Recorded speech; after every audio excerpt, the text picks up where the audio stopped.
सभी लोगों को नमस्ते। कैसे हैं? उम्मीद करते हैं आप लोग बहुत अच्छे होंगे। जैसे कि आपको पता है, हम लगातार सभी विधानसभाओं का भ्रमण कर रहे हैं। अभी मैं हूँ कासगंज की पटियाली विधानसभा में। यहाँ पर समाजवादी पार्टी के विधानसभा अध्यक्ष जी हमारे साथ मौजूद हैं, डॉक्टर प्रेम सिंह साक्या जी। लगातार राजनीतिक अनुभव है और बड़ी जिम्मेदारी मिली है विधानसभा के तौर पर। विधानसभा अध्यक्ष बनाए गए हैं हाल ही में। सबसे पहले तो विधानसभा अध्यक्ष बनने की आपको हार्दिक शुभकामनाएं। बहुत बहुत धन्यवाद अंशु भाई। 2027 का चुनाव नज़दीक है और पटियाली विधानसभा अपने आप में जानी जाती है। विधायक जी यहाँ के ममतेज साक्या जी रहे। अभी समाजवादी पार्टी की ही विधानसभा है।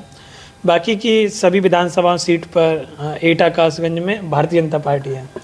एकमात्र आपकी सीट है जिस पे सपा है। क्या कहना चाहेंगे इस पे? पटियाली विधानसभा जो है 2022 में हम लोग जीते थे पटियाली विधानसभा। और ये ऐसी सीट थी, यहाँ कई आसपास के जनपदों में ये अकेली सीट थी समाजवादी पार्टी की। जीतने का जो एक श्रेय जाता है समाजवादी पार्टी को, यहाँ पर शाक्य समाज बहुत बड़ी संख्या में है पटियाली पर, जिसके साथ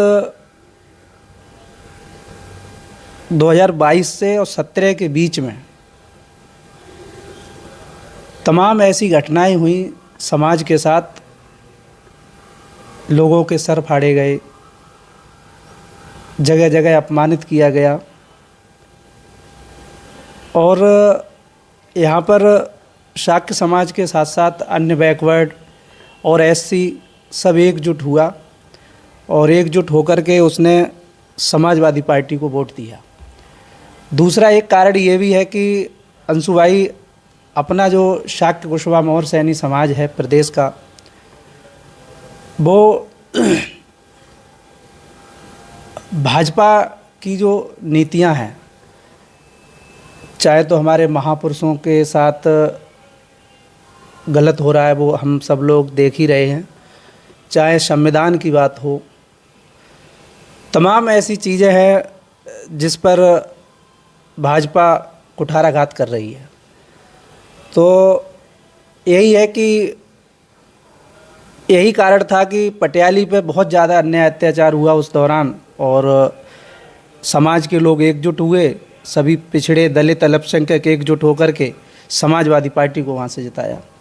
अच्छा, पटियाली की बात करी जाए, यहाँ से साक्या जी विधायक रहे हैं। उनको कहीं ना कहीं हार का सामना करना पड़ा और बहुतायत संख्या में साक्या यहाँ पर मौजूद है। क्या रणनीति रही, क्या विचारधारा रही लोगों की कि उन्होंने भाजपा से किनारा किया और ममतेज साक्या जी को हार का सामना करना पड़ा था? देखिए, जहाँ तक माननीय ममतेज साक्या जी की बात है, वो हमारे बड़े भाई हैं, परिवार के हैं, हमारे समाज के हैं और अच्छे नेता हैं, बड़े नेता हैं, लेकिन गलत दल में हैं। दल गलत है? दल गलत है। वो अच्छे व्यक्ति हैं, यही कारण है कि वो चुनाव हार गए, दूसरा कोई कारण नहीं है। अच्छा, साक्या बाहुल क्षेत्र है, आपके यहाँ पे साक्या जी सांसद भी बने हैं, ममतेज साक्या जी भी हैं, दल अलग है, प्रभाव कैसा रहता है राजनीति जमीन पर? देखिए, विधायक जी बहुत पुराने नेता हैं। मैंने कहा कि मैंने कहा कि वो गलत दल में हैं, वैसे अच्छे व्यक्ति हैं। जहाँ तक माननीय देवेश साक्य जी की बात है, देवेश साक्य जी जब से सांसद बने हैं, तो आप ये मान लीजिए एटा लोकसभा के साथ साथ तमाम ऐसे पड़ोसी जनपद हैं जहाँ पर पीडीए के साथ अन्याय होता है, गलत होता है, चाहे शाक्य के साथ हो। मैं बताऊं आपको, माननीय जी की बड़ा अच्छी बातें हैं सांसद जी की। वो कहते हैं कि अपराधी की कोई जाति नहीं होती, जो गलत करता है उसके खिलाफ वो तुरंत एक्शन लेते हैं, मुकदमा दर्ज कराते हैं। 2024 से लेकर के अब तक समाज के साथ कहीं अन्याय हुआ है, अत्याचार हुआ है, तो माननीय सांसद जी ने तुरंत एफआईआर दर्ज कराई है और कार्रवाई कराने के लिए वो हमेशा तैयार रहते हैं। अच्छा, 2027 में क्या रहने वाला है कासगंज के अंदर? कासगंज में 2027 में ये मान लीजिए कि समाजवादी पार्टी की तीनों सीटें जीत रही है। तीनों सीटें जीतेगी। और यहाँ तक माननीय देवेश शाक्य जी के साथ इस समय शाक्य समाज लगभग 80 से 90% समाज साथ है माननीय देवेश शाक्य जी के।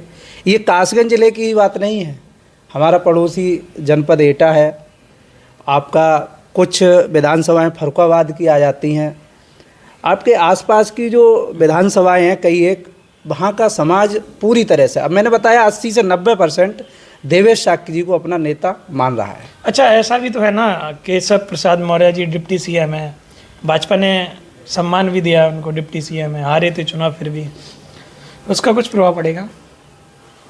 नहीं, समाज पे कोई प्रभाव नहीं पड़ेगा। अच्छा, हाँ, समाज पे कोई प्रभाव नहीं पड़ेगा। 22 का चुनाव ऐसा जाना जाता है कि जब चुनाव हुआ था 17 का, कि कह रहे थे कि केशव जी मुख्यमंत्री बनेंगे, ऐसा चुनाव हुआ और चुनाव जीते, फिर उसके बाद डिप्टी सीएम बनाया गया। देखिए, उस दौरान जो वोट मिला था, समाज का वोट जो गया था उनको, वो एक धोखे से चला गया था। एक मैसेज ये दिया था भारतीय जनता पार्टी ने कि केशव प्रसाद मौर्य जी को मुख्यमंत्री बनाएंगे, और उन्होंने अकेले केशव जी को ही नहीं, हमारे समाज में ये मैसेज नहीं दिया था। वो पाल में गए तो उन्होंने पाल समाज के नेता को बता दिया कि वो मुख्यमंत्री बन रहे हैं। वो जिस समाज में गए भारतीय जनता पार्टी के लोग, उन्होंने उसी समाज के लोगों को बताया कि आपके समाज का मुख्यमंत्री बन रहा है। झूठ बोल करके उन्होंने उस समय सरकार बना ली थी। आज प्रदेश और देश के हालात बहुत ख़राब हैं। एकमात्र विकल्प है इस समय जो भारतीय जनता पार्टी को हरा सकता है प्रदेश में, वो है समाजवादी पार्टी, इंडिया गठबंधन जी। अच्छा, 2027 में क्या लग रहा है, 403 में से कितनी विधानसभाएं सीटें जीती जा सकती हैं इंडिया गठबंधन के द्वारा? भाजपा तो 350 बता रही है, 300 बता रही है।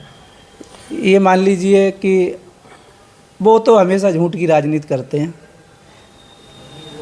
कम से कम 300 सीट हम लोग, 300 पार समाजवादी पार्टी जीतेगी। भाजपा का भी 300 का है और आपका भी 300 का लक्ष्य? नहीं, वो तो झूठ की राजनीति करते हैं, बहुत झूठे लोग हैं वो। ठीक। अच्छा, एक चीज़ और बताइएगा, जनता समाजवादी पार्टी को ही क्यों चुने? देखिए, जनता इसलिए समाजवादी पार्टी को, क्योंकि इस समय देश और प्रदेश के हालात बहुत ख़राब हैं। आरक्षण आपका ख़त्म किया जा रहा है, और संविधान जब लागू नहीं था तो हमारे पूर्वजों के साथ, हमारे